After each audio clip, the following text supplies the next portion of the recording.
Please join me as we salute our flag.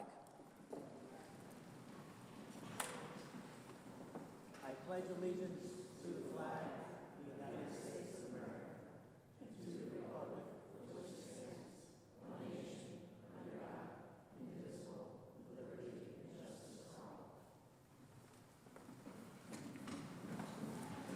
You still have to move this plug for me. I noticed. I'm gonna get that guy. Madam Secretary, will you please take the roll? Alderman Beatty? Alderman Gaynor? Here. Alderman Gennatasio? Here. Alderman Golden? Here. Alderman Grant? Alderman Hardeman? Alderman Hardeman would like to be excused, Madam Secretary. Alderman Harla? Alderman Prente? Alderman Frank Smith? Alderman Winthrop Smith? Here. Alderman Sutton? Here. Alderman Tranquilli? Here. Alderman Vitro? Here. Alderman Vitale? Here. Alderman Willis? Here. 13 present. Madam Secretary, Alderman Grant would also like to be excused. Thank you. Thank you, Madam Secretary. We do have a quorum. The next portion of the meeting is devoted to public comment. Statements are limited to the legislative function of the Board of Aldermen. The time limit granted to each speaker shall be 3 minutes. Residents, taxpayers, and electors may address the board at this time. The time limit granted to each speaker shall be 3 minutes. The board encourages speakers not to express derogatory, insensitive, or offensive statements or to engage in personal attacks against individuals. In order to allow everyone an opportunity to speak, I'd ask that everyone limit their comments to 3 minutes. Anyone wishing to address the board can do so at this time. Excuse me.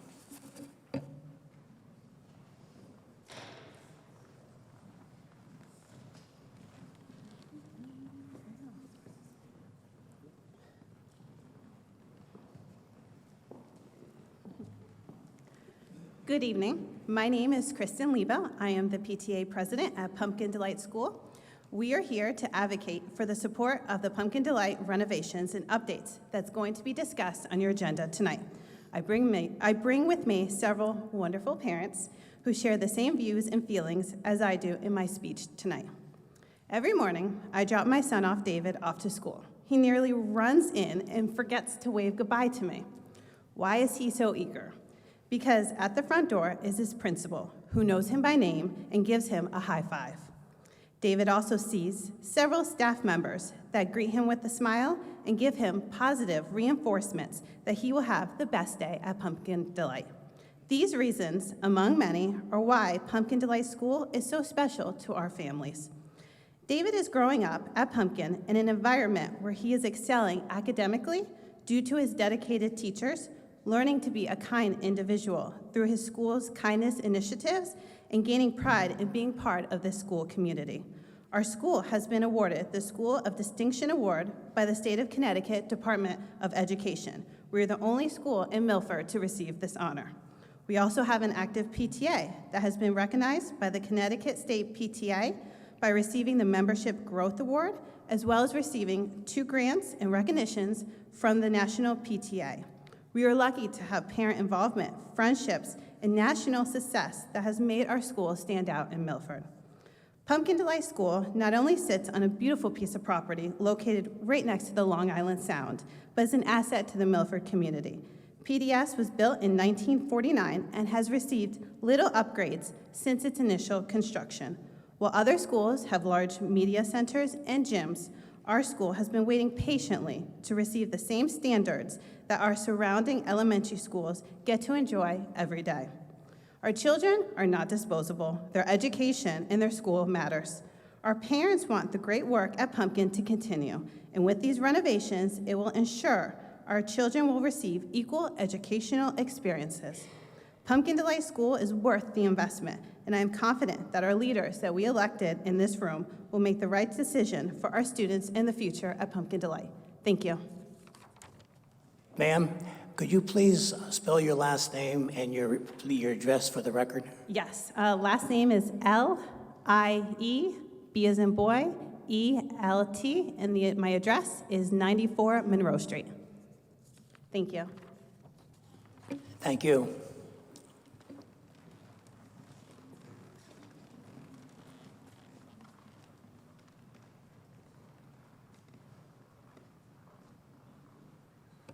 Anyone else wishing to address the board can do so at this time.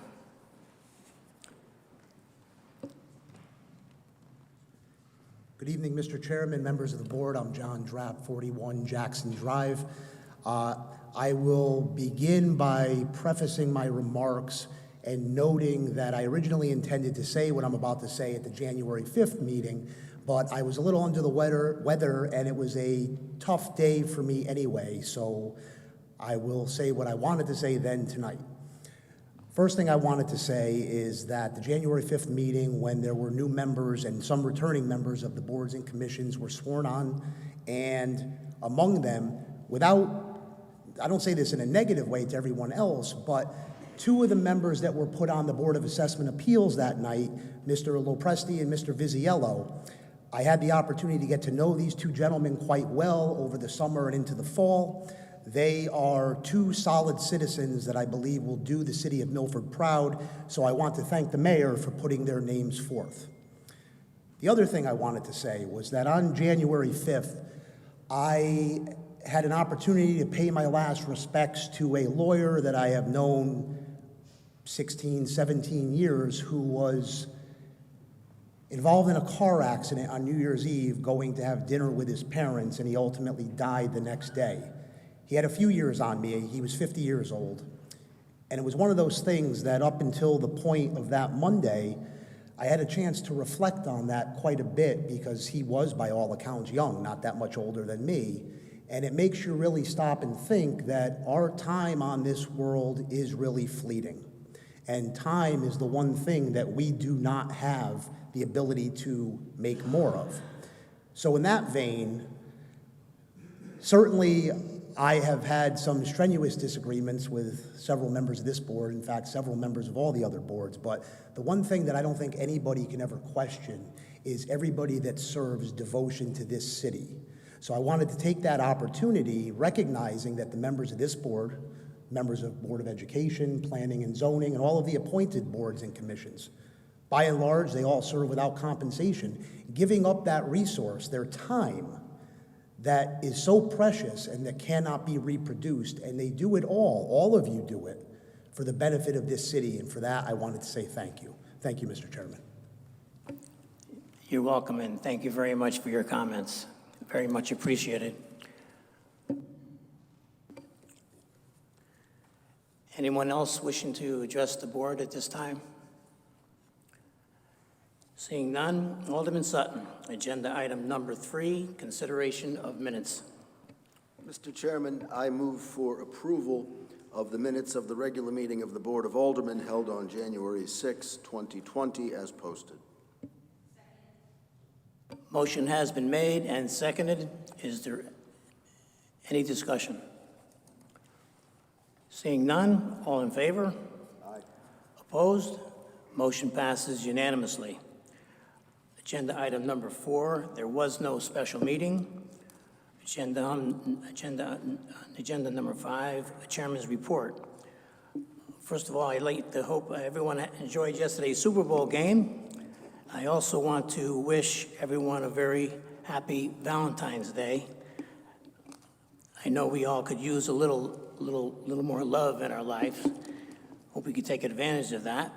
And the other thing is, in addition to the board and commission appointments listed on tonight's agenda, please know that I have appointed James Santa Barbara of 31 Hitching Post Lane to fill the present citizen representative vacancy on the Permanent Schools Facilities Building Committee.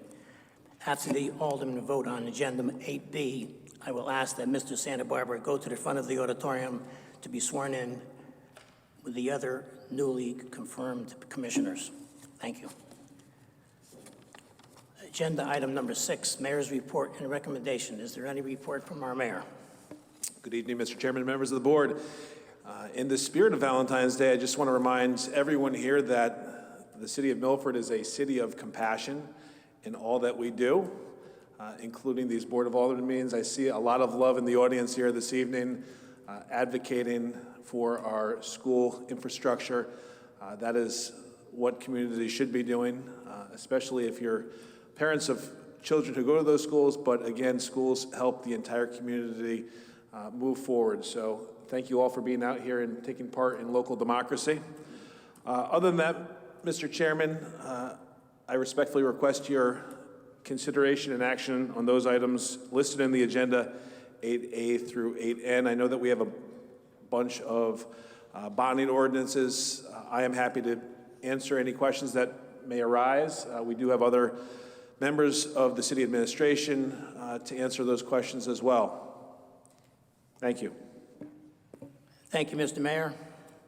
We'll open under agenda item number 7. There is no unfinished business. Open under agenda number 8, moving on to new business. Alderman Sutton, agenda item number 8A.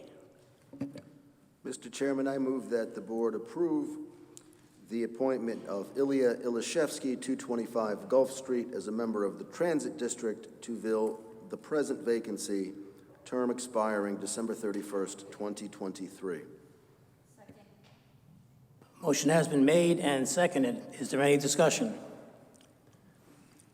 Hearing none, all in favor? Opposed? Motion passes unanimously. Alderman Sutton, agenda item number 8B. Mr. Chairman, I move to approve the appointments of Mike O'Neill, 9 Sentinel Hill Road, as a member, term expiring December 31, 2022, and Kevin Frank, 167 Meadow Street, as an alternate member, term expiring December 31st, 2021, of the Pension and Retirement Board, Local 944, to fill the present vacancies. Motion has been made and seconded. Is there any discussion? Hearing none, all in favor? Opposed? Motion passes unanimously. At this time, will all the newly confirmed board and commission members come to the front of the auditorium to be sworn in by our city clerk? Thank you.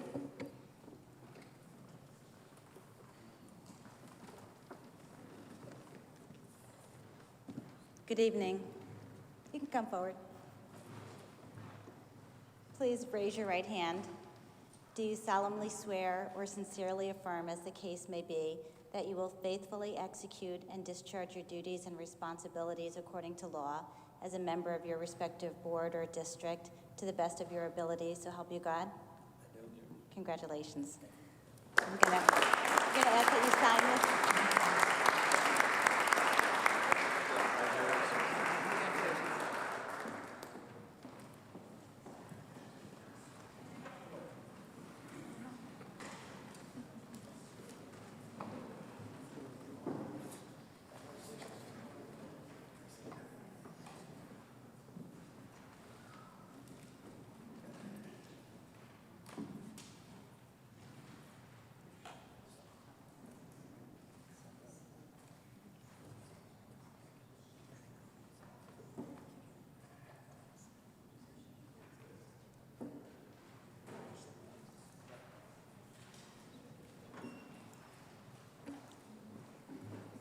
Next item on our agenda is item 8C. Alderman Sutton.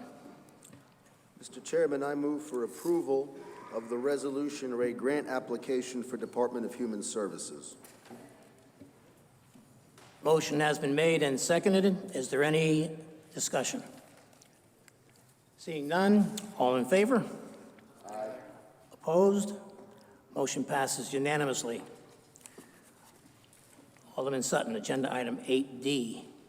Mr. Chairman, I move for approval of the resolution or a grant application for youth and family services activities. Motion has been made and seconded. Is there any discussion? Seeing none, all in favor? Aye. Opposed? Motion passes unanimously. Agenda item 8E, Alderman Sutton. Mr. Chairman, I move for approval for the grant application for Office of Early Childhood. Motion has been made and seconded. Is there any discussion? Alderman Gennatasio. Thank you, Mr. Chairman. Through you, I I see the director is here. If she could come forward to answer a quick question, that would be appreciated. Thank you.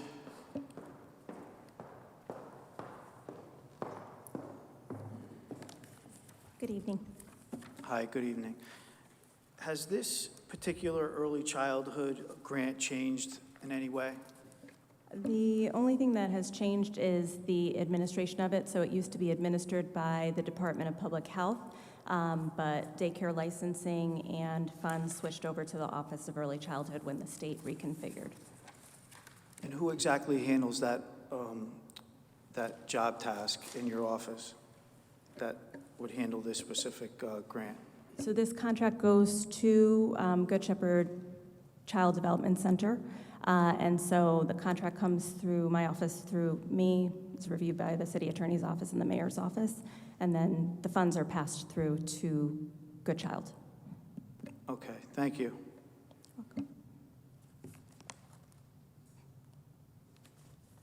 Any more discussion on the motion? Hearing none, all in favor? Aye. Opposed? Motion passes unanimously. Thank you, Diva. Alderman Sutton, agenda item 8F. Mr. Chairman, I move for approval for the allocation transfer number 3, Motorola system upgrade for the police department. And seconded. Is there any discussion? Hearing none, all in favor? Aye. Opposed? Motion passes unanimously. Alderman Giannatasio. Alderman Sutton. Agenda item 8G. Sorry. All us Tonys look alike. Mr. Chairman, I move for approval of the attached recommendation of the Planning and Zoning Commission dated December 5, 2019, pursuant to Connecticut General Statute, Section 8-24, for the sale of 122 Kings Highway, and to authorize the mayor and city attorney to take all steps necessary, including signing all documents, to effectuate said sale. Motion has been made and seconded. Is there any discussion? Alderman Giannatasio. Thank you, Mr. Chairman. Through you to the city attorney. Mr. City Attorney, good evening. Good evening. Can you share with the members of the board and just give us the course of action, the background on this specific property? Sure. Mr. Chair, through you to Alderman Giannatasio, this property was the subject of a tax lien foreclosure action. The city acquired a judgment of strict foreclosure about a year ago, February 2019. The debt at the time was almost $250,000. Spent the better part of the last year having the owner in possession move out. I know that the Borough of Woodmont's been very interested in this property in terms of gaining control of it.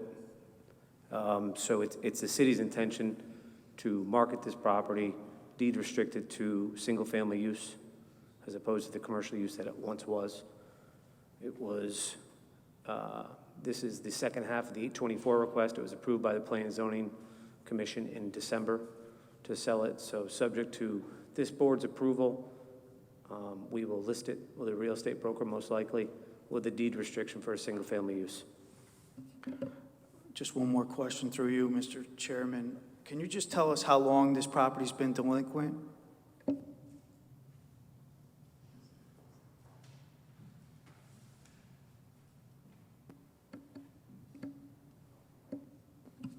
Mr. Chair, through you to Alderman Giannatasio, 2001 was the last time, was the first year they stopped or did make tax payments. So 2001 to when we instituted the foreclosure action in 2014. Thank you. Thank you for the time, Mr. Chairman. You're welcome. Any more discussion on the motion? Alderman Smith. Thank you, Mr. Chairman. Through you to our city attorney. So the town is committing to only sell this for residential use. Mr. Chair, through you to Alderman Smith, that's the proposal, but of course, that's within your purview, not mine. That's our recommendation, or my office's recommendation. Thank you.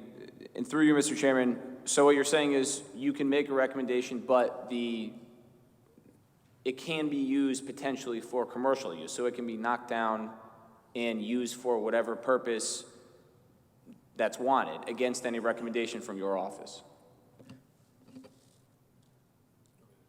It'd be a pre-existing non-conforming, so you get into some zoning issues in terms of if it's knocked down, you get into questions of whether it was the use, the pre-existing use was abandoned, so it's kind of a slippery slope.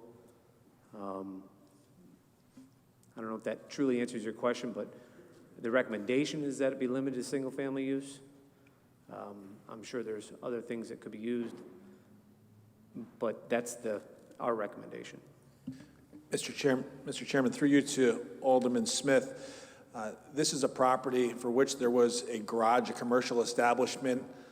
It has been grandfathered in because it existed prior to this area being zoned as residential. My suggestion would be to not just allow the current zoning restrictions to carry the day, but also to add an enhancement on the deed, a deed restriction, so that it is deed restricted to a single-family residence. So that sometime down the road, if there is a change in zoning or there is a change in state law, those will not be able to override the deed restriction. Thank you. And for our last question, Mr. Chairman, through you, is the city able to make a commitment to have this used for residential use? Is that possible? Or is it just a recommendation and that's all the city can do? Mr. Chair, through you, no, we could certainly deed restrict the property. We own the property. Thank you. And you're choosing not to do that here? No, I'm saying that your approval, you can condition your approval and limit it to single-family use.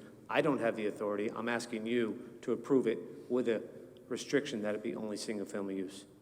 You have the power, not me. Thank you. Thank you, Mr. Chairman. Any more discussion on the motion? Hearing none, all in favor? Opposed? Motion passes unanimously. Alderman Sutton, agenda item 8H. Mr. Chairman, I move for approval for the resolution regarding South Central Regional Council of Governments Regional Performance Incentive Program. Motion has been made and seconded. Is there any discussion? Hearing none, all in favor? Opposed? Motion passes unanimously. At this point, excuse me, I will entertain a motion to reorder the agenda to move items 12A1, 12A2, and 12A3, Report of Ordinance Committee, next on our agenda so that we can vote on the bonding ordinances. Is there a motion to reorder the agenda to move items 12A1, 12A2, and 12A3 up next on the agenda? So moved, Mr. Chairman. Can we have a second? Motion is made and seconded. All in favor? Aye. Opposed? Motion passes unanimously. Item 12A1, Alderman Frank Smith. Agenda item 12A1, Report of Ordinance Committee. Thank you, Mr. Chairman. Mr. Chairman, the Ordinance Committee met earlier this evening and unanimously recommended to the full board an ordinance appropriating $11,827,000 for various public improvements and authorizing the issuance of $11,827,000 bonds of the city to meet said appropriation, and pending the issuance thereof, the making of temporary borrowings for such purpose. As I said, this was considered and unanimously recommended to the full board. I would like to present it to this board, Mr. Chairman, as a motion. Motion is made. Is anybody going to second it? Motion is made and seconded. Is there any discussion? Alderman Genitazio. Thank you, Mr. Chairman, through you.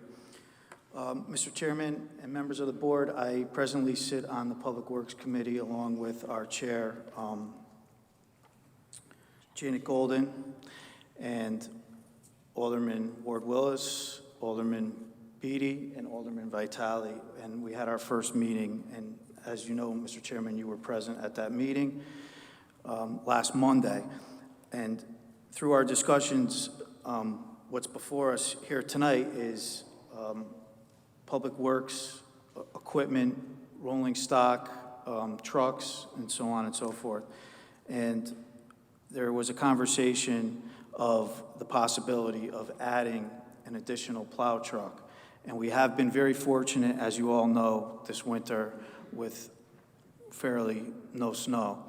But any chance that there is a big storm, it's been brought to our attention that there's a possibility that we could be shorthanded. You know, we would have to go out and hire more subcontractors in order to accommodate and get the streets clean in a timely fashion, which all the residents of Milford are accustomed to. So that's why I posed the question at the ordinance committee level in regards to the possibility of amending this bond. And the mayor answered, we have a 5% increase or a 5% decrease. So I would just like to continue the discussion and see if anyone else would be interested in the possibility of adding another $200,000 to this bond, which would bring it in total of $12,027,000, which would enable us to go out and purchase this truck. You know, for future purposes, it would probably take, I don't know, maybe a year or so in order for the truck to actually be built and delivered. But I think now that, you know, we have an opportunity overall, this is a very light bonding package. I've been sitting on this board for several years, and this is probably one of the years that we've bonded the least amount of money. So I think maybe it might be a good opportunity. So I'll just leave it at that, and if anyone else wants to add to that, I would be open for the discussion. Thank you. Mr. Chairperson. Any more discussion? Alderman Beatty. Yes, Mr. Chairperson, I'd like to have a recess for a few minutes to discuss this. Absolutely. Thank We're in you. recess.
Okay, we're out of recess. Is there any more discussion on the first ordinance? Mr. Chairman? Mr. Mayor. Mr. Chairman, before we went into recess, there was a discussion about funding for plow trucks. I believe specifically six-wheel, the big plow trucks that we have to maintain our mainline arteries throughout the town. Our Public Works Director will be the first to tell you that we are in need of replenishing those frontline vehicles. We have 22 plow routes in Milford, approximately 257 miles of center lane road, 1,200 city streets across our town. Our Public Works Department does yeoman service, making sure that our streets are clear every time we have a snowstorm, and ensuring that we have the proper equipment is critical for that. In terms of our capital improvement plan and the vehicle acquisition plan that we have, we are looking to bond the big sanitary vehicles that we have, those one-arm hydraulic refuse trucks. However, some other vehicles we fund through other mechanisms. We have in generally June or July the vehicle acquisition plan that comes before your board. But in addition to that, other vehicles that maintain city streets, like our plow trucks, those get bonded through a state grant called a Town Aid Road Grant. Or TAR is short for TAR. TAR is short for the Town Aid Road Grant. And each year we get funding from the state that we have to use for capital purchases. This last legislative session, the state authorized bonding for the city of Milford in the amounts of approximately $1.3 million to be used for this TAR grant. We plan to purchase at least two six-wheel vehicles for plowing for the 2020-21 season. All these vehicles, as was mentioned earlier, take a considerable amount of time to order and to be built. But we do plan to utilize that grant funding for the purchase of a couple of additional vehicles. My recommendation, my suggestion would be to allow us to purchase those plow vehicles through this grant. It doesn't cost us any money for financing or anything else. So that would be my recommendation. Again, if you think we need to purchase this through the bonding, that is your pleasure, but my recommendation would be to keep the bonding ordinance as is without the amendment, and I can commit to you that we will order two plow trucks for the next plow season. Thank you, Mr. Mayor. Alderman Genitazio. Thank you, Mr. Chairman, and thank you, Mr. Mayor. I am satisfied with that approach. It makes great sense, and as long as we are, assured that we're going to have these trucks, then I think that's, going to be the best for the citizens of Milford. They won't have to be concerned about any financing charges, and I think that we'll be able to respond in a timely manner, and I think that this is a great thing, and I'm happy about it. So thank you for listening, and we'll continue forward. Thank you. Alderman Tranquilli. Thank you, Mr. Chairman. Through you to, I believe, the mayor. With the purchase of these new plow vehicles, will it cut down on the cost of the subcontractors' expenses for snow plowing? And the second question is, do you happen to know what we paid out last year for subcontractors for plowing? I do not know off the top of my head. Our Public Works Director is here. We can get you that information. Anytime that we have additional equipment and additional vehicles, we have that much more in terms of resources to maintain our roads.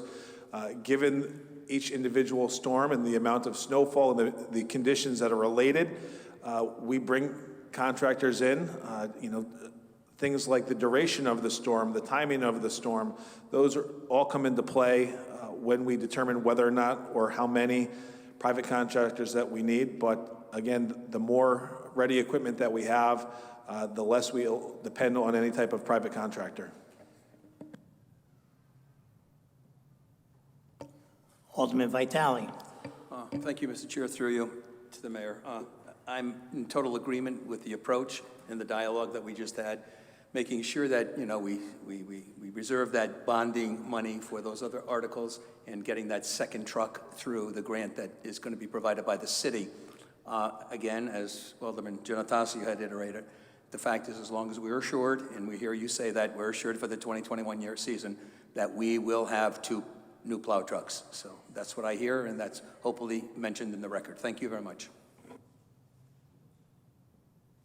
Alderman Smith. Thank you, Mr. Chairman. Through you.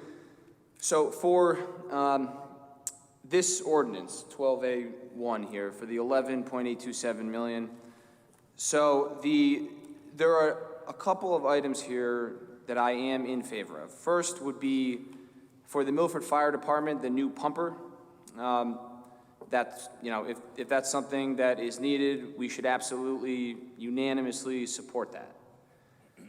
The next item would be the multi-purpose athletic fields, and it's my understanding that this is for both of the high schools, Foreign High School and Jonathan Law. Through you, Mr. Chairman, to the mayor, is that accurate? Yes, Mr. Chairman, through you to Alderman Smith. As brief background, each year, and I know that this is the first bonding cycle that you've been to as a new member, but each year the February meeting is largely devoted to bond authorizations. Throughout the course of the year, we have the opportunity to look at bonded projects, but historically, traditionally, the Milford Board of Aldermen has taken it up at the February meeting. The Board of Finance has taken it up at their January meeting. And in any given year, the amount of authorization differs, but normally the city of Milford in any given year bonds approximately $30 to $35 million, of which approximately 1/3 is usually reimbursable through some grant or some other type of aid. The last 2 years, and now this year, we've moderated our bond authorization by about half, somewhere between 15 and 18 million over the course of the last 3 years, and we've done that in anticipation of possible adjustments to a police station. I know that Alderman Giannattasio has asked about that in the past, and we are still moving forward with that in that direction. But to answer your questions about the fields, yes and no. The field money is for the east side of town over on French Drive. That is a city field maintained by the City Public Works and the Recreation Department. It's utilized by foreign soccer, both boys and girls, but it is a city field. The other portion of the money that is designated for field improvements is indeed for Jonathan Law.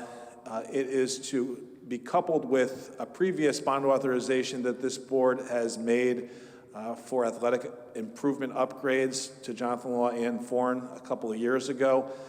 There was additional money that is being identified for the Law baseball and softball facility, and it's also going to have a multi-purpose field designation as well.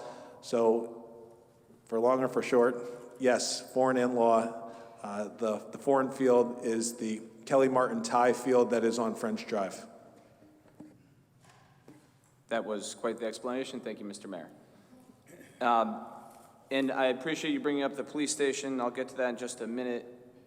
Through you, Mr. Chairman. So, as I had mentioned, multi-purpose athletic fields, fire department, new frontline pumper, both I think should be unanimously supported by this board.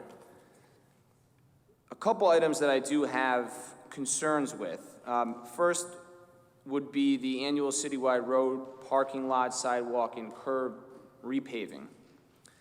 So I see that there's 3.3 million allotted to be bonded for that purpose. And again, as I understand, and most people do, the city has to be paved and repaved at different times. And I know in my district, the 4th District, there are certain of my constituents they have expressed or they have indicated to me the need for certain roads in that district to be paved. So through you, Mr. Chairman, to the mayor, do we know which roads exactly, which sidewalks exactly, which curbs exactly will be paved throughout the city? Or is it just a general, here's the 3.3 million, pave what you see fit? The city of Milford, we have an asphalt management program where several years ago, there was a comprehensive study of each of the 1,200 city streets. It was a program that our South Central Regional Council of Governments hired engineers through a grant to go out and look at the age of the asphalt, the condition of the macadam, the year that it was last repaved, a whole bunch of other factors. They assembled this all into a database. The Public Works utilizes this database tool as they determine which roads to pave in any given year. As I mentioned before, we have approximately 257 miles just of center lane roads. If you do the math, if we only pave 5 or 10 miles of road in a given year, that will be too far along. We stepped it up several years ago, and we are bonding in conjunction with a couple of different grants, a LOSIP grant as well as the Town Aid Road grant that I just mentioned, to do more than the 10 miles of road. The last several years, we've been able to accomplish approximately 20 miles of road repaving for the last several years because, again, it's necessary in order to kind of meet all of the different road issues that we have. There are other things that the Public Works Department looks at each and every year. They have a preliminary list. I can have our Public Works Director meet with you about the preliminary list. There's factors that go into that. There are emergencies that arise. Some of the things that push off projects are the utility companies. We do have a quarterly meeting with each of the utility companies that do road work, the gas company and other utility companies that rip up roads, sometimes willy-nilly. We're always looking to be strategic about it. We don't want to have a road in our plan or proposal get paved just to have the gas company come and rip it all up in a few months. That's something that we always try to avoid. That's something that we try to plan accordingly. Other things that the Public Works Department looks at when they do pave roads, they need to get roads that are adjacent to each other in a sector so that all those roads that are in that area that are contiguous with each other, because there is a huge mobilization cost for Tilcon or Garrity, who's the milling company. And each time that they have to mobilize their equipment, there's a huge cost. So we try to get a section of town or an area where there's similarly situated streets all in kind of a condition where they need to be repaved so that we're not jackrabbiting about from street on one side of town to a street or a road on the other side of town. But again, to kind of wrap it up, our Public Works Director is happy to go through the preliminary list of those roads that are targeted for 2020. Thank you, Mr. Mayor. So it sounds to me as though there is a lot of discretion given to whom is doing the paving as to what is to be paved. So my concern is that, and I know that I have constituents who have voiced this concern to me, and specifically right near the borough of Woodmont, that they have indicated to me their roads haven't been paved in 10 years, 15 years, and in some cases, rare cases, 20 or 30 years. And so the difficulty for me to support something like this is I don't know if those roads are going to be paved. Yes, there's a lot of mileage on main thoroughfares, but there are a lot of people in Milford that live on side streets and back roads. And if those side streets and back roads are not being paved, and again, if they come to me and they say, listen, my road hasn't been paved for 15 years, I'm going to address that. So if there's a lot of discretion with the paving, the people who are doing the paving, to pave main thoroughfares, I don't know if I'd be able to support that in and of itself, especially with the concerns that people have voiced to me.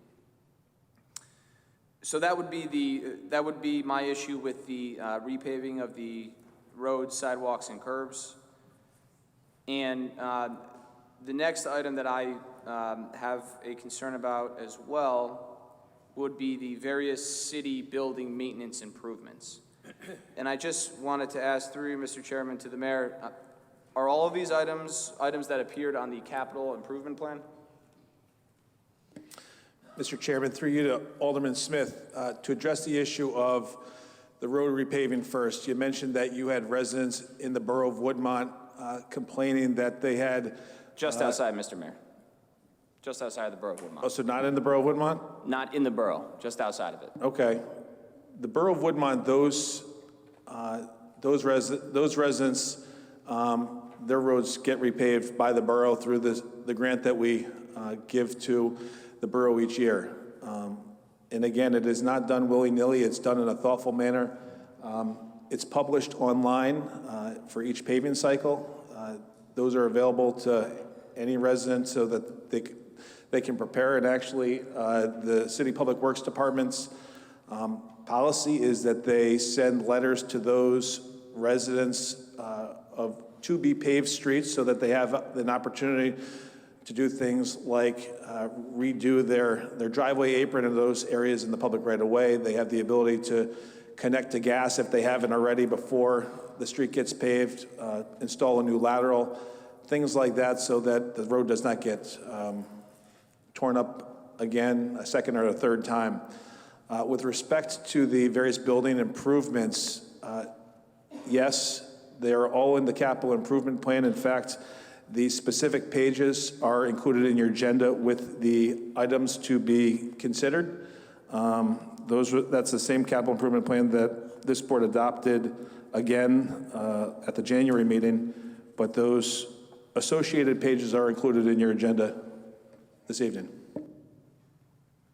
Thank you, Mr. Mayor. And I did, in fact, vote against the capital improvement plan at the last meeting. And so my concern then is the same concern I have now. I had asked at that meeting if there were items on the capital improvement plan that would appear for bonding or budget purposes exactly how they appeared on the capital improvement plan. I did not receive a straight answer, but the answer I received was they probably have in the past. Well, they have here.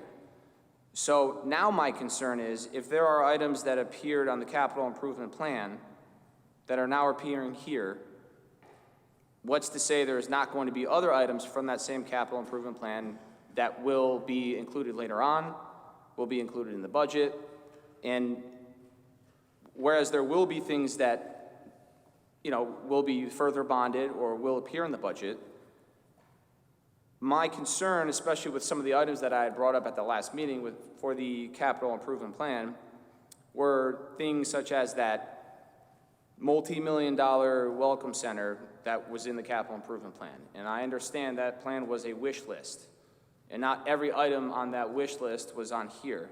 But again, my concern is those things can arise, and they can appear exactly how they appeared on the capital improvement plan in bonding packages, in budget packages. And so it's very concerning to me that that can happen and that it may happen. Not only that, but moreover, I had brought up the topic of the police station at the capital improvement plan meeting. And it was down for $30 million for an allotment. I'd asked if we can take the $10 million from the Welcome Center and put it to the police station. And Mr. Mayor, you had indicated to me that that wasn't the appropriate time to discuss different allotments of money. And so now I'm bringing it up again just to ask why the police station isn't included in this bonding package. And that's through you, Mr. Chairman, to the mayor. Mr. Chairman, through you to Alderman Smith, I appreciate your concerns. As I stated at the January meeting where we did discuss the capital improvement plan, there is indeed a wish list. There are many projects that are included in the capital improvement plan so that at the right time or through the right funding mechanisms, Those particular projects may be authorized for funding either through grants or through local bonding or through private donations. The projects that have been presented to you through these bonding ordinances include what you have in the packets, things like the police station. That may be presented to you later on in the year. It may be presented to you as a bonding and a grant package. Those are all things that your board in the future will have the opportunity to consider. But one thing I can assure you is that anytime we do intend to fund anything through bonding, it is going to come back to this board. It's going to be vetted through the Board of Finance. Normally, the Planning and Zoning Board will see it as well if it involves an 824 at all. So each dollar that the city spends through bonding is going to be approved by this board. So for any of those projects that you have concerns about, for anything that you think may arise where you want to debate the merits of, please be assured that you will see that, you will have the opportunity to consider, debate, and ultimately act or not act on those funding requests. Thank you, Mr. Mayor. Thank you, Mr. Chairman. Any more discussion on the motion? Alderman Gaynor. Through you, Mr. Chair, for number 4, for the various erosion and flood control projects, are there specific projects that are being earmarked for that allotment of money? I'm not sure if it's to you, Mr. Mayor, or maybe Steve Johnson. Mr. Chairman, through you to Alderman Gaynor, I'm happy to give you a brief overview. As you know, over the course of the last 15 years, we have put tremendous resources and tremendous funding into our sanitary sewers. There's a bond request here that attacks a couple little projects. I would say over the course of the last 10 to 15 years, we have authorized and spent over $150 million on upgrades to our sanitary sewer system. Our sanitary sewer system probably was initially installed at about the same time as our stormwater sewer system. Our stormwater sewer system has received a lot less in terms of continual maintenance. We usually do it as part of our annual expenses through the Public Works Department. And again, Mr. Johnson can expand on this, or Mr. Saley certainly has a lot of time in the trenches fixing emergencies. This is really to try to avoid some of the emergencies that we've encountered, some of the failing stormwater systems that we have.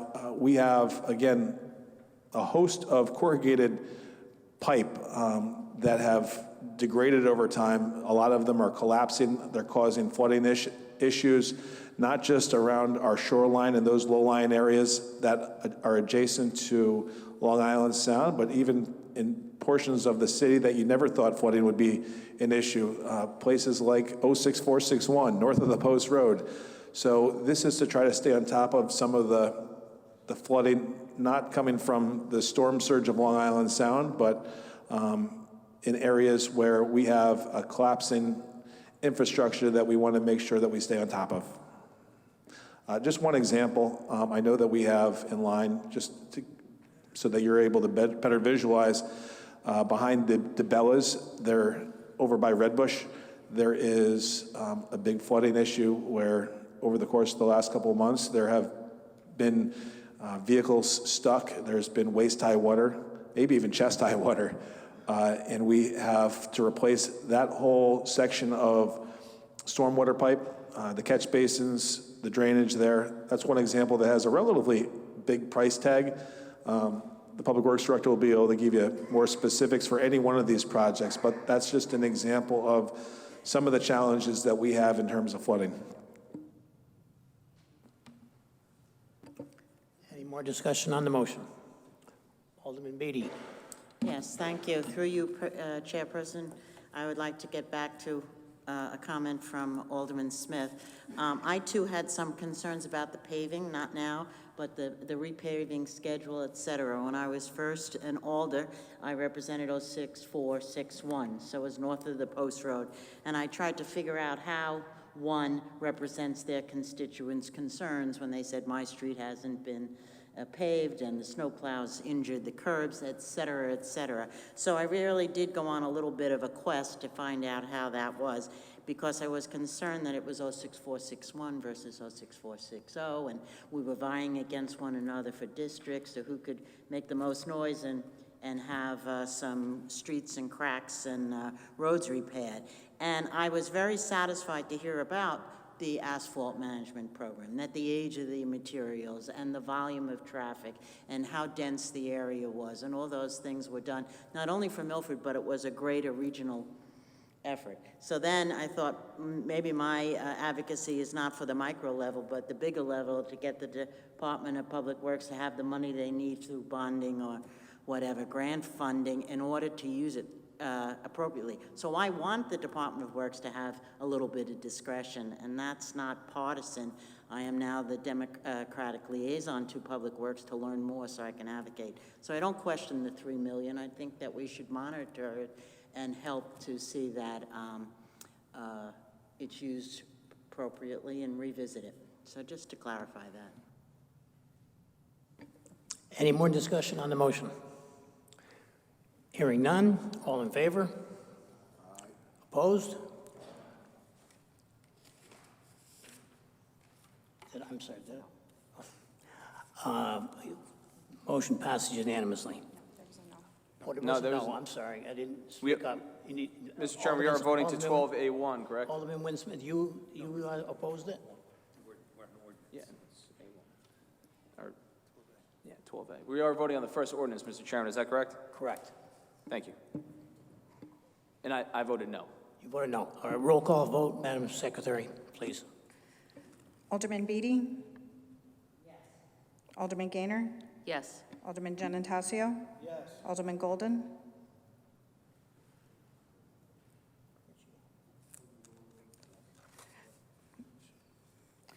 Alderman Harla? Yes. Alderman Prente? Yes. Alderman Frank Smith? Yes. Alderman Winthrop Smith? No. Alderman Sutton? Yes. Alderman Tranquilli? Yes. Alderman Vitro? Yes. Alderman Vitale? Yes. Alderman Willis? Yes.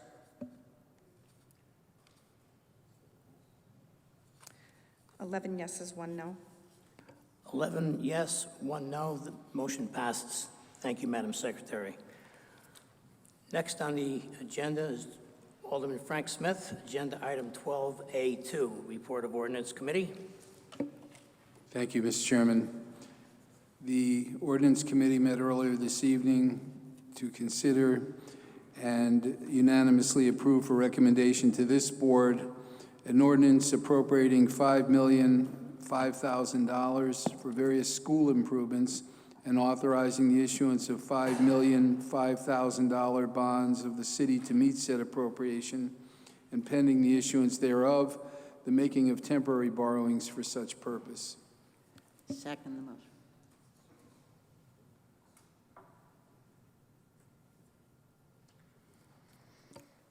Motion was made. Is we have a Second entertain a second? motion. We have a motion and a second. Is there any discussion? Alderman Winsmith. Mr. Chairman, can I just have a point of clarification? On the agenda itself, item 2 here for the ordinance,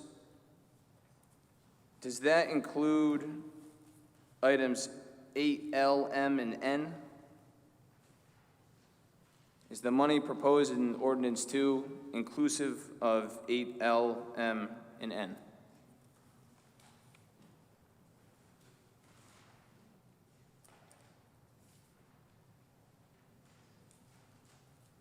Mr. Chairman, through you to Alderman Smith, those are resolutions that allow us to seek reimbursement from the state of Connecticut for our school construction projects.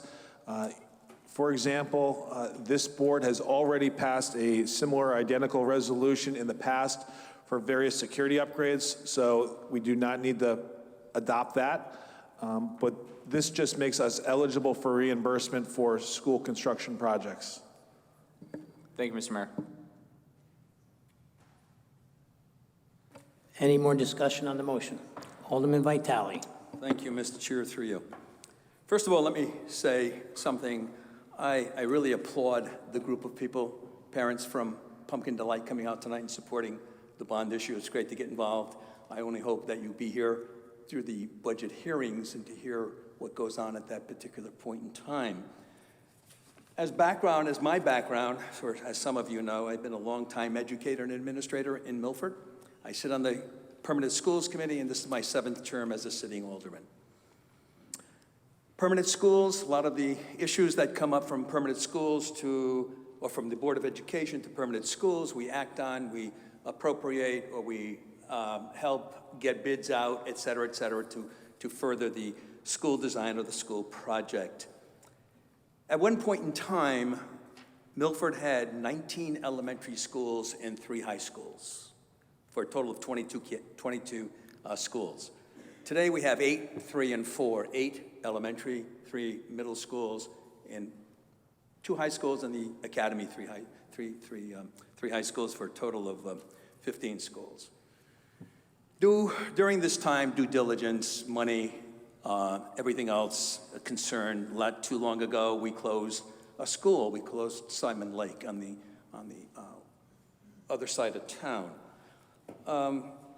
We have approximately 53,000 population residents, and we have about approximately 55, a little less, 5,500 kids in our school system. We talk about accountability, we talk about money spent, we talk about do our due diligence, and I've been asking for the last few years for the Board of Education to present to the Board of Aldermen in their deliberations a long-range plan.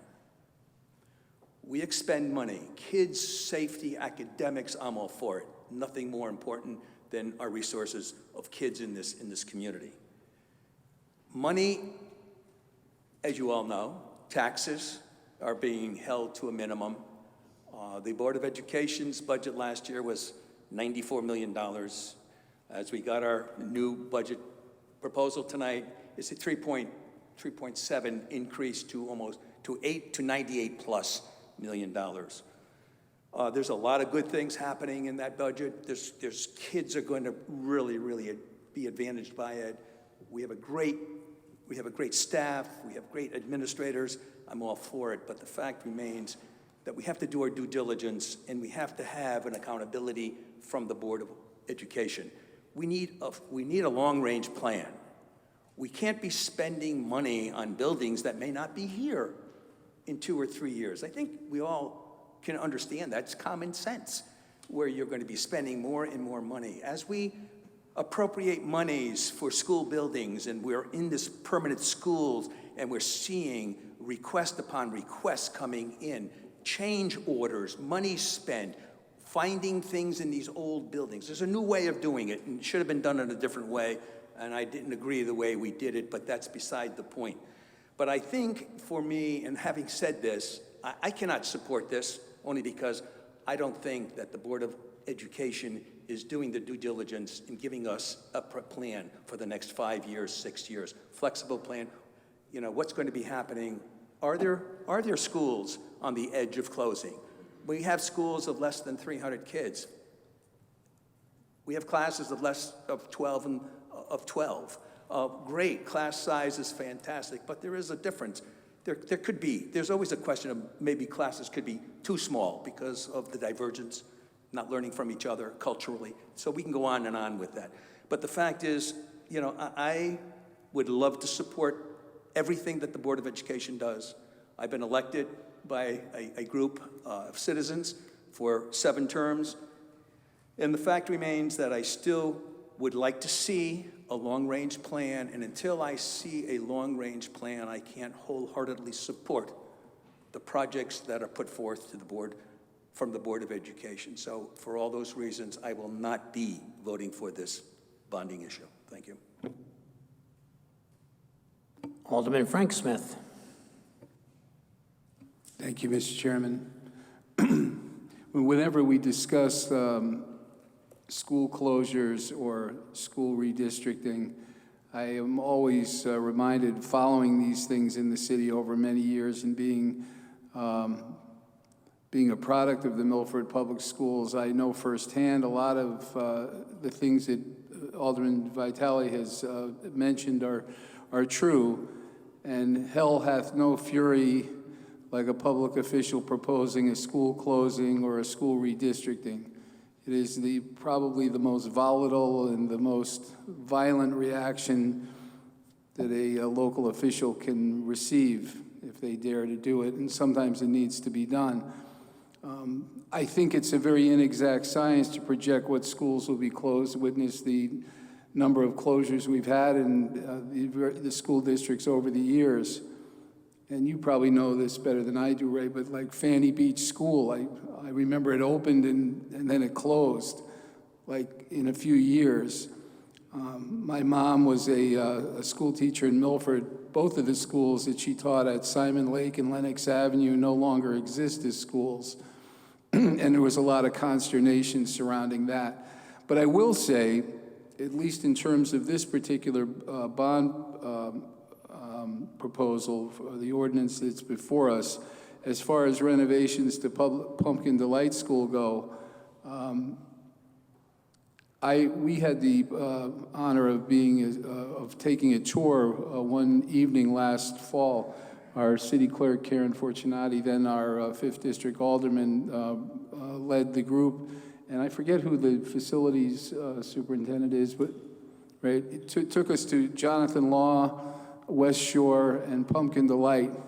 Now, I was at Pumpkin Delight in 1967 when it was the Industrial Arts, it might still be the Industrial Arts site, where we would be bussed up for once a week to take home economics in those days and woodworking.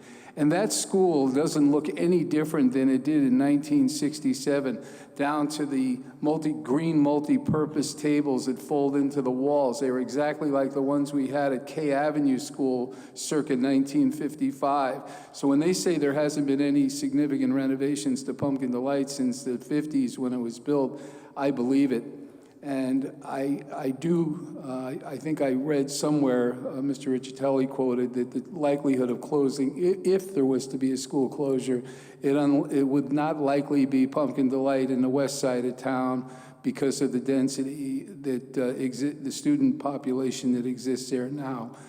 I understand that we need a long-range plan for us to make our judgments about the budget finally, but I have every faith that Dr. Cuccia and the Board of Education will do their best to make sure that these schools are well utilized and put to use optimally for the benefit of the students of our city. So I am going to support this ordinance, and I think it's long overdue, certainly at least as far as Pumpkin Delight School is concerned. Thank you, Alderman Smith. Alderman Tranquilli. Thank you, Mr. Chairman, through you. If Mr. Riccitelli is in the audience, am I able to ask him a few questions? Thank you.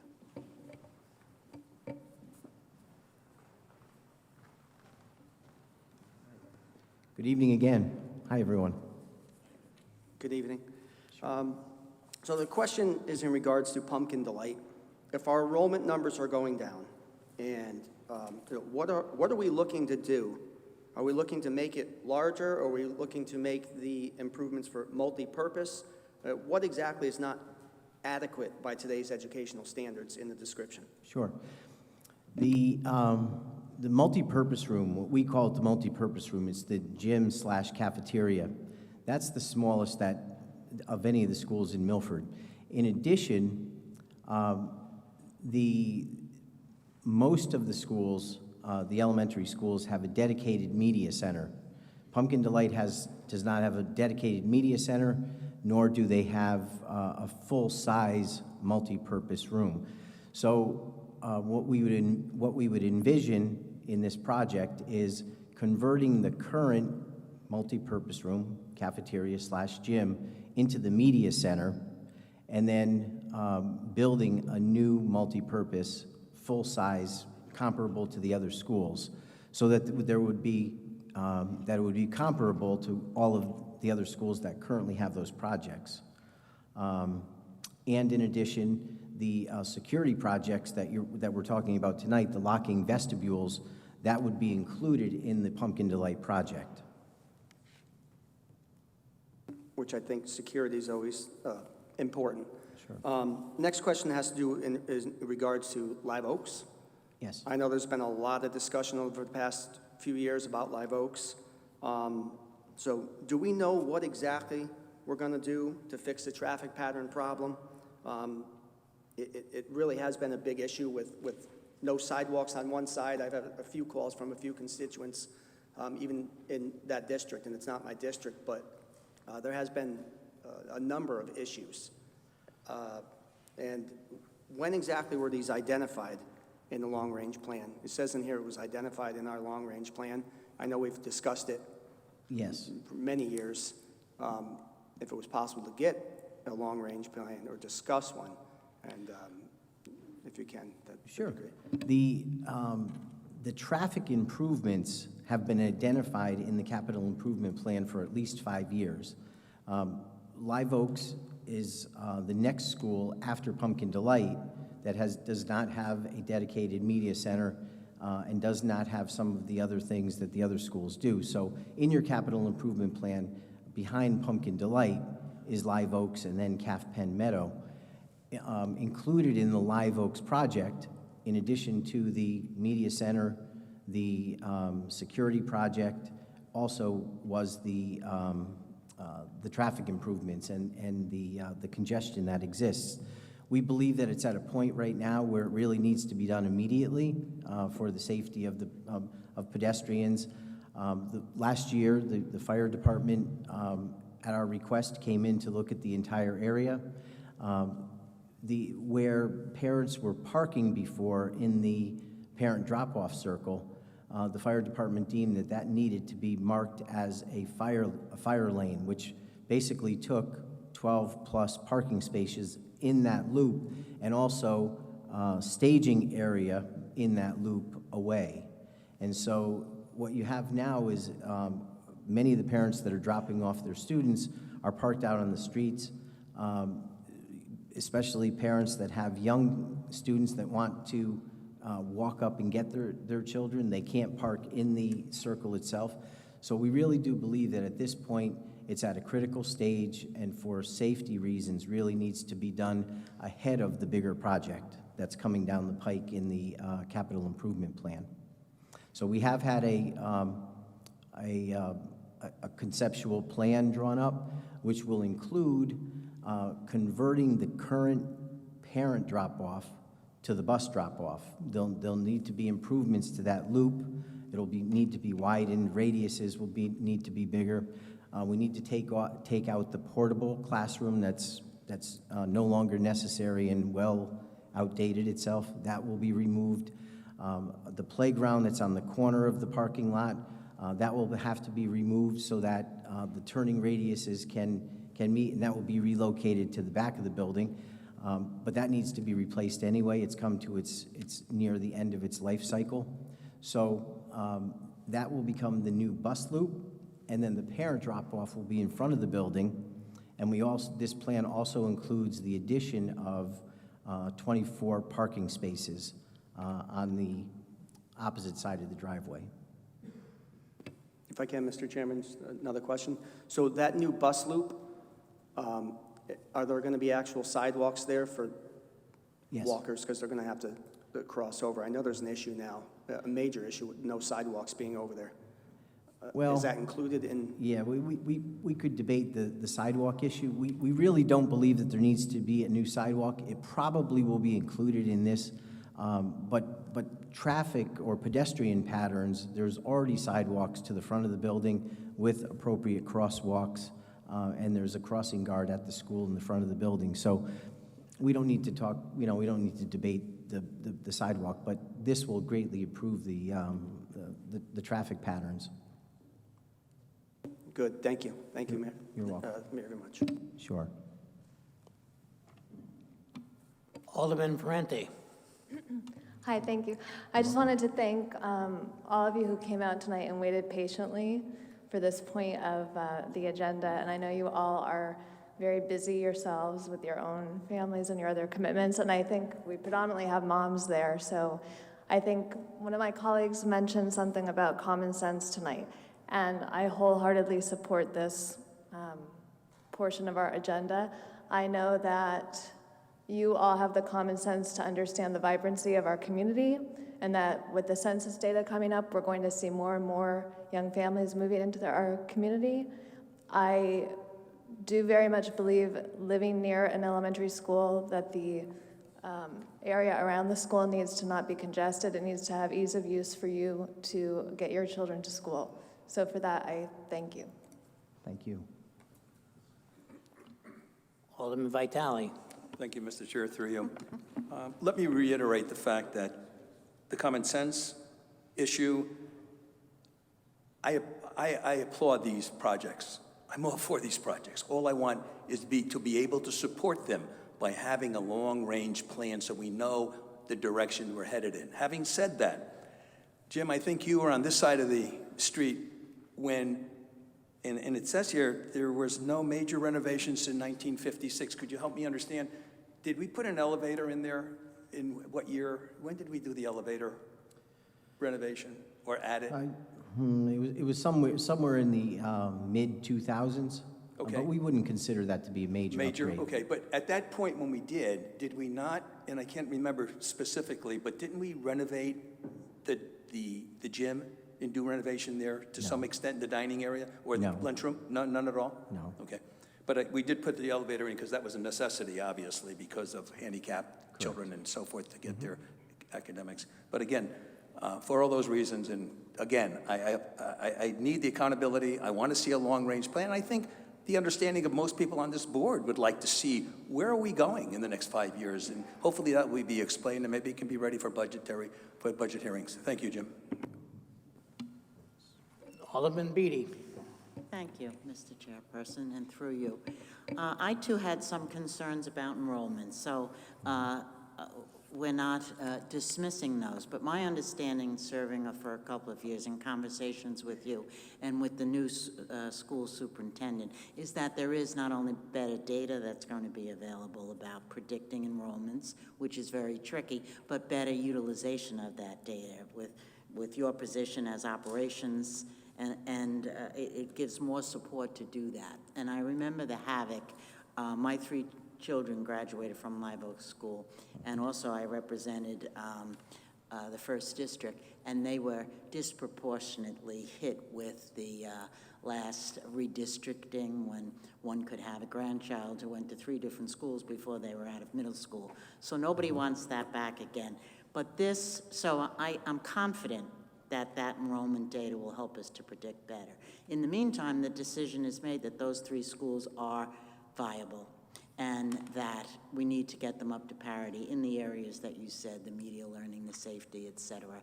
And I also commend the parents. It's not just to go on record. I want to commend the parents for coming out. Alderman Gaynor and I were sitting in the back saying, maybe they won an award in sports and we missed it. There were so many wonderful things happening in Milford. Maybe they're out because the club won an award, because there are so many parents here. So thank you for coming. But I am in support of this, what we're doing this evening, and gave it a good deal of thought. And so good luck going forward with better predictions for enrollment in this town. Thank you. Thank you. Alderman Willis, you've been very patient. Yes, Mr. Chairman, thank you. I want to thank everybody for coming out tonight, and it's certainly excellent seeing everybody here. I live in the area, so I certainly know, and I hear from my constituents the concerns that they have about Pumpkin Delight School. It's our oldest school, and it hasn't had renovations in many, many years. And I looked at the plan very carefully, and I 100% support this bonding package. Thank you. Alderman Gaynor. Through you, Mr. Chairman, does a long-range plan exist currently? The Board of Education engaged in a long-range planning process in the, I believe, the 12, 13, 13, 14 year. And so that was the last time that there was a a long-range planning study done. Will there be a plan to initiate one sooner than later? We keep bouncing around about it, but I don't have any concrete timeline as to when this will be done. And we talk about school closings as if that's a given, but what about rethinking how we educate? You know, so many of our neighborhoods or surrounding towns, they do magnet schools or different ways how we educate people. So it may not be closing, but before we were doing all these renovations to school, what's our plans that how we're going to educate? So can you commit, or somebody commit to when this study will begin? No, I certainly can't.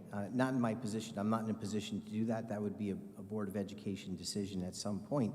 But I will say to you that all of the projects that are on the capital improvement, or the bond authorization requests that are before you tonight, are all things that need to be done now. Whether or not, one of the Alderman Smith mentioned before the comments that I made before the Board of Finance, that with regard to Pumpkin Delight, even if a school were to close in Milford at some point in the future, it would not be Pumpkin Delight. I'll go out on a limb and say that. There's a densely populated area on the west side of town where we really can't close a school. And Pumpkin's going to be there, and it needs to be upgraded. The other two items that are on the list are health and safety issues. Live Oaks is a safety issue that we believe, and the John F. Kennedy School dehumidification and unit ventilator system is something that is required for indoor air quality, for the health and safety of the students and the staff. So all of those things are, whatever the future discussions are, these schools are in existence now, and these projects need to be done now for the health and safety of the students. I am in total agreement. I agree with you, but I do see that there are people here from the Board of Ed, so I'd like to go on record to say that I would hope that this, as you hear our concerns going forward and as budget season's coming up, that we have a better idea of what the direction the Board of Ed would be like to take the entire school system. Thank you. Alderman Parenti, do you have your hand up? Yes. Through you, Chairman, could you explain the difference at present of the experience of the students with the upgraded media centers compared to the schools that don't have those? Probably not the best one. Perhaps Dr. Kutaya or Dr. Fedigid? Okay, great.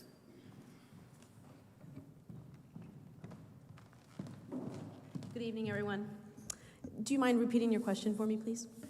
Could you explain the difference for the at-present experience of the students in the elementary schools, those who have the media center that's been upgraded versus those who don't?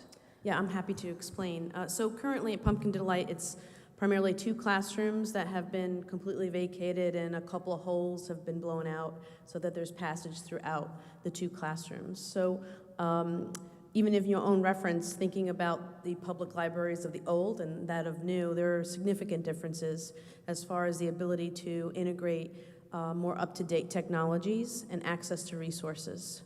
It is specifically a utilization of space that looks and functions differently. So as students are not just checking out books and having a read aloud any longer when you go to library, it's most certainly an integrated opportunity for multiple subjects to be represented in a deep study, which requires likely a student to spend more time in the library and requiring more space to spread out and do that research collaboratively with other students. Likely multiple adults in the room assisting.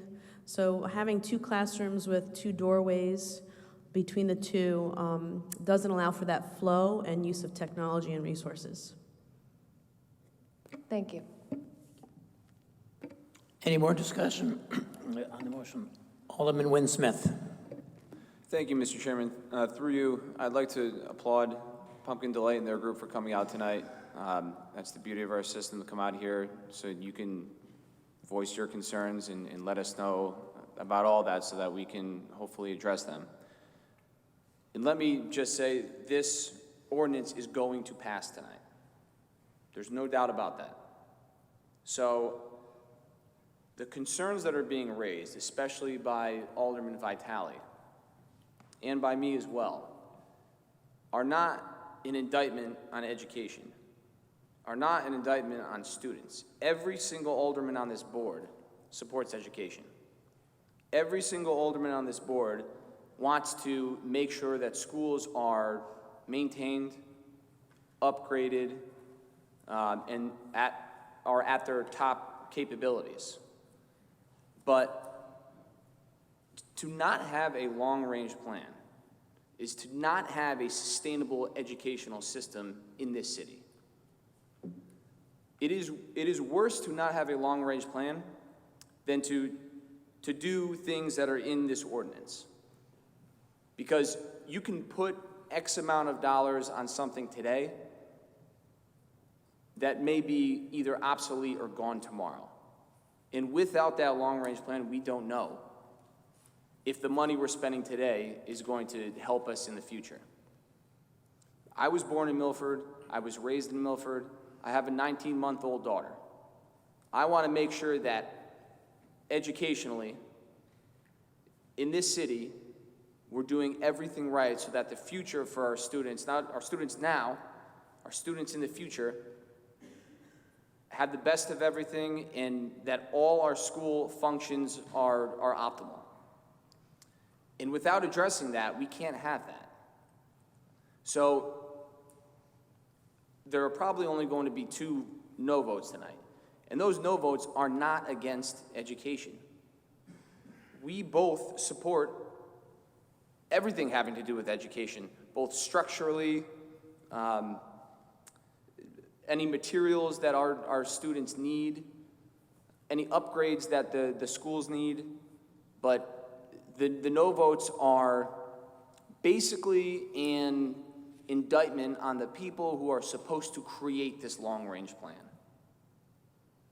This is something that has been needed for a while, has not been addressed, and so the concerns we raise are concerns directed directly to the people who are supposed to be in charge, create, implement, and execute a long-range plan. So again, I wish we could have unlimited funding for our kids and for our schools, because again, I have a child in this town who's going to go to the schools in this town. So our concerns are just for that. So I know it's been addressed tonight already. I know we've talked about the long-range plan. If we can, please, if we can just get together, form a long-range plan committee, and get that done so that we can have unanimous support for educational needs when the Board of Education comes to this meeting and asks for funding. Because everyone on this board will want to unanimously support anything that comes through for education. But without that long-range plan, it's just not responsible. Thank you, Mr. Chairman. Any more discussion on the motion? Alderman Parente. Through you, Chairman, I would just say that I think we can do 2 things at one time. So we can certainly advocate and desire and plan to have a long-range plan delivered to us, and we can get going on these projects, and we can all wholeheartedly say yes to this plan. Thank you. And Mr. Chairman, not to belabor the point, but there are a lot of planning tools that this board has at its disposal. A lot of planning goes in each and every year to the Board of Education's discussions. As was pointed out earlier, it was just a few years ago that there was a reconfiguration realignment committee that was formed. Some of the people on this board were on that. It was chaired by former Mayor Jago. They spent months and months and months involving the entire community in terms of the long-range plans of this town. Each and every year, we adjust the 5-year capital improvement plan. It was just last month that we revised the capital improvement plan that spans the 5-year capital needs, the infrastructure, not just of all 14 schools that we have, but the entire city's infrastructure. We have the plan of conservation and development that takes into account the school, the community. That is coming up in another 2 years, 2023, it needs to be approved by, but the planning process has already begun. The Planning and Zoning Department is taking the lead on that. And each and every department that we have, including the Board of Ed, has tools that they have at their disposal for ensuring that we have a long-term vision for the community.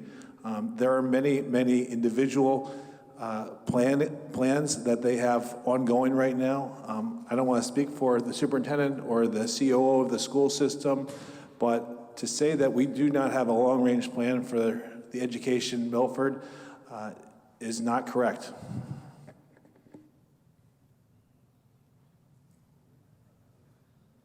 Alderman Genitazio. Thank you, Mr. Chairman. Through you. There's been a lot of interesting conversation tonight, and I respect everyone's opinion here. I think that's important. However, for me, I think the plan is, right now, we need to act in the present. And like Mr. Riccitelli said, these schools are occupied with children, with kids, with your children especially, the people out there from Pumpkin Delight. And for me, if I lived in that neighborhood and my kids were going to that school, I would be sitting right next to you. So I think that's important. I just don't want to lose sight. I actually sat on the long-range planning committee that Mayor Blake just mentioned. So there's been efforts in the past, and I'm confident that there will be efforts in the future. But for right now, sitting here as an elected official, I have to deal with the present. And the present is that all these schools are being used. They all need to be within parity, and we need to be responsible, and we can't be short-sighted. And in the meantime, they need to be funded. So thank you. Alderman Wynn Smith. Thank you, Mr. Chairman. And Mr. Chairman, through you, it was everything that Mayor Blake had just mentioned about the plan of our education system and everything you had mentioned sounds like we have a long-range plan. Though Mr. Riccitelli just stood at this podium and said that, one, he doesn't know when we'll be able to have a long-range plan. He can't commit to one. I mean, he stood right up here and just said we don't have a long-range plan. So to say that we do have something, no one's met, no one's convened, and no one's formulated a plan, no one's executed that plan. So without that, without something in our hands showing us that that has actually taken effect, we don't have one. Mr. Chairman, through you, if I could address Alderman Smith's comments. Alderman Smith, I didn't say that I couldn't commit, and I didn't say that there was not a plan. There was a long-range planning committee that was convened in this city and worked for 2 years and came up with a final report, and that is the plan that's on the books right now. So there is a plan that's in effect. You've asked, other aldermen have asked when there's going to be a new one, and I cannot commit to that because I'm an employee of the Board of Education. The Board of Education has that under statute, as you well know, to undertake a future plan. But to the mayor's point, there is a plan that has been, that was created by the Long Range Planning Committee. That was a nonpartisan committee that was set up and worked for 2 years and came up with the current configuration that we have now. So I just have to, I want to be clear in what I said because we do have a plan. Thank you. And through you, Mr. Chairman, I was speaking to the new long-range plan that's needed. And because we don't have one, I think those are the concerns that Alderman Vitale and I are addressing. And that's what I mean when I say we don't have one. In the past, we created... But you're saying that. I didn't say that. In the past, we created... Well, you can't commit to one. But in the past, a long-range plan committee met, formulated one, and we're talking about one that is needed moving forward now. Any more discussion on the motion? Alderman Tranquilli. Thank you, Mr. Chairman, through you. I can't speak for everybody, but I guess what I'm looking for in a long-range plan, being that we're going to be coming up on the budget season, is we've talked about improvements we've done and things we've done. I guess what all of us want is the best thing for education in the city. So my idea of a long-range plan is to look and see if enrollment is going down, which we know it is, in the future. If enrollment goes down, what are we going to do? I know you can't answer that by school, but because we don't really know where the enrollment's going to go down next. But what are we going to do? What are our plans for the future?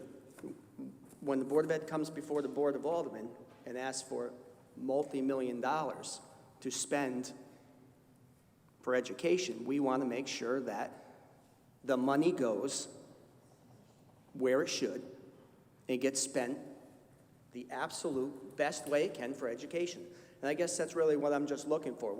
If you keep in mind, when you come before the board in a few months, any ideas would be great for the future and what you have or what you're planning on doing. Thank you. Any more discussion on the motion? Hearing none, all in favor? Wait, you, Alderman Sutton? Yeah, sure. I just had one quick comment. We've heard a few comments this evening from aldermen about wanting a long-range plan before or at the time when the Board of Education comes before us regarding the meeting. I understand an interest in a long-term plan and why that could be helpful and beneficial in planning for the future. But correct me if I'm wrong, Mr. Mayor and Dr. Kataya, the budget that we will be taking up when you come back before us is for the school year 2020 to 2021, correct? Okay, thank you.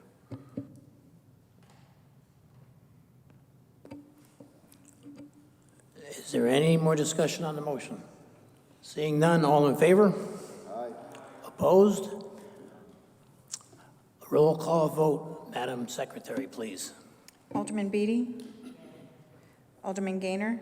Yes. Alderman Gennatasio? Yes. Alderman Harla? Yes. Alderman Parente? Alderman Frank Smith? Alderman Winthrop Smith? No. Alderman Sutton? Yes. Alderman James Tranquilli? Yes. Alderman Vitro? Yes. Alderman Vitale? Alderman Willis? Yes.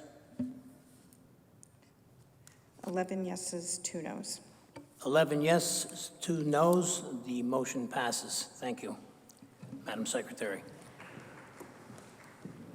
Agenda item 12A3, Alderman Frank Smith. Report of Ordinance Committee. Thank you, Mr. Chairman.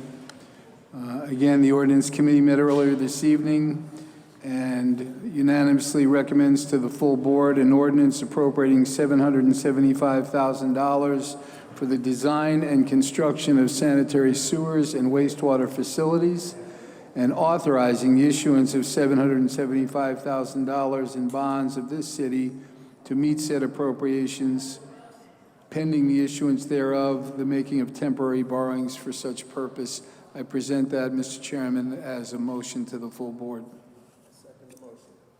A motion has been made and seconded. Is there any discussion? Hearing none, all in favor?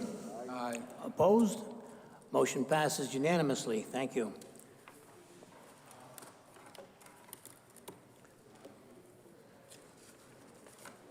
At this point, we will return to agenda item 8I, Alderman Sutton, agenda item number 8I. Mr. Chairman, I move for approval of the resolution regarding cash advance for various public improvements 2020. A motion has been made and seconded. Is there any discussion? Hearing none, all in favor?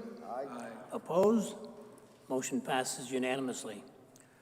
Alderman Sutton, agenda item number 8J. Mr. Chairman, I move for approval of the resolution regarding cash advance for various school improvements 2020. Mr. Chairman, point of clarification, please. I'm sorry? If I could have a point of clarification.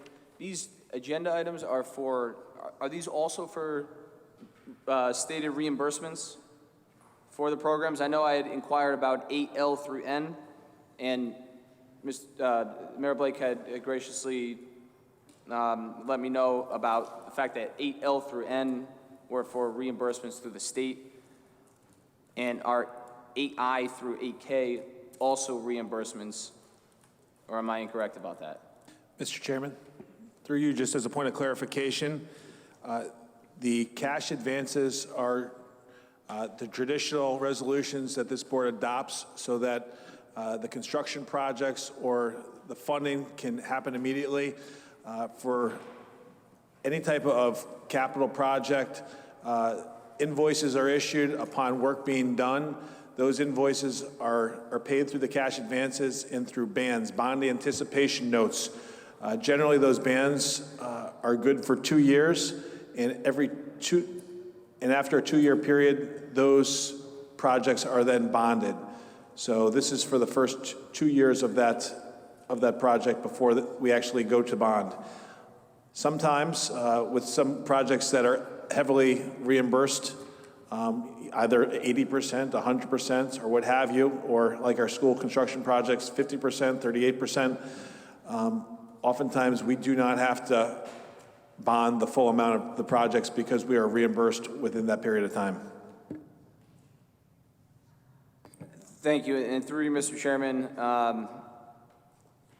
given that I voted no on the first and second ordinance, I don't know if it's possible for me to vote yes to these 2 items here, just because if I'm not voting for the bonding, how can I vote for the cash advance? So I guess I'm just confused on the second vote.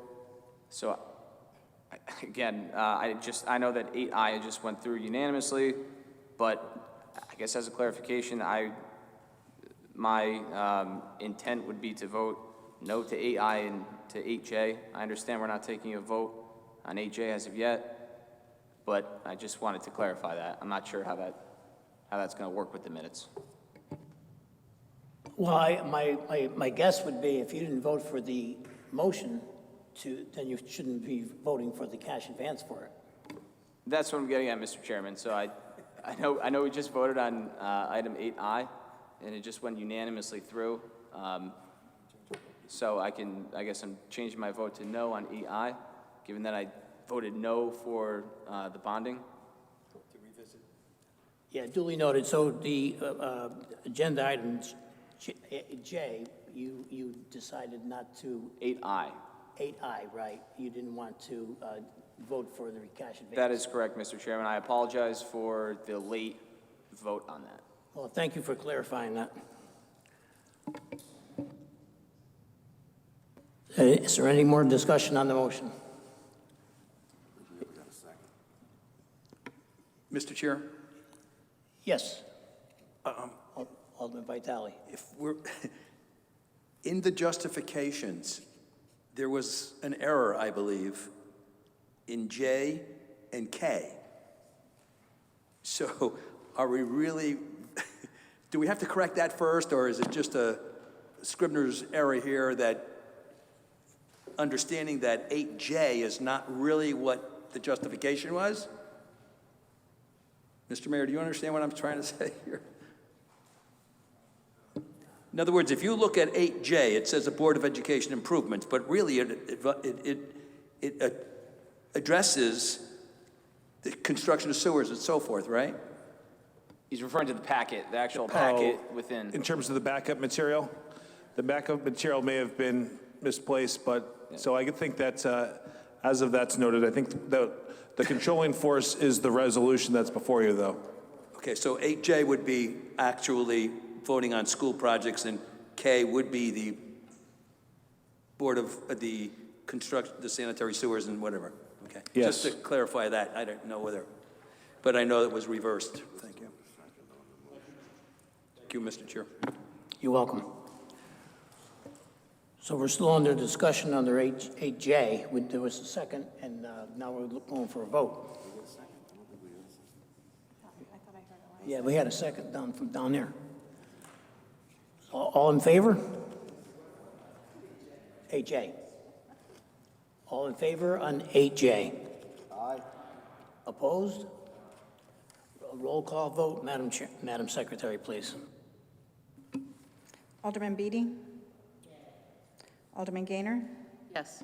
Alderman Giannatasio? Yes. Alderman Harla? Alderman Prente? Alderman Frank Smith? Alderman Winthrop Smith? No? Alderman Sutton?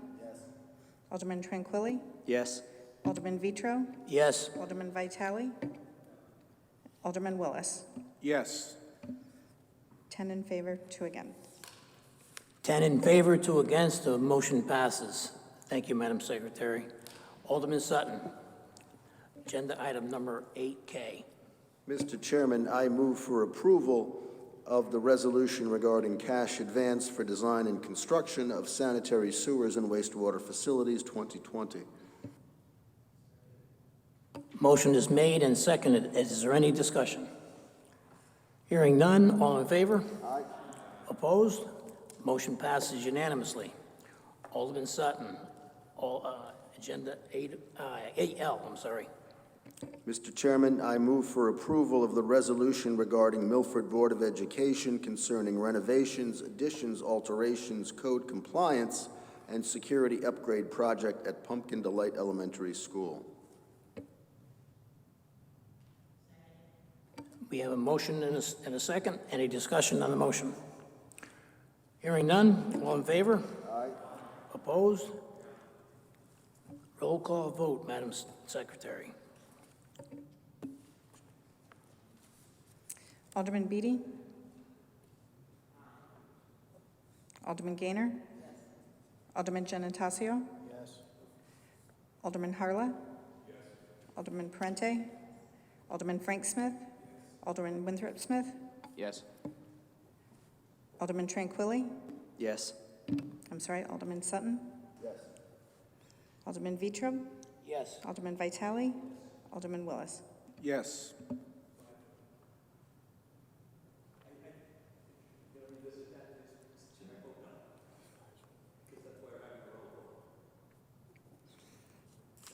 Okay, 11 yes, 1 no. That is 11 yes and 1 no. The motion passes. Thank you, Madam Secretary.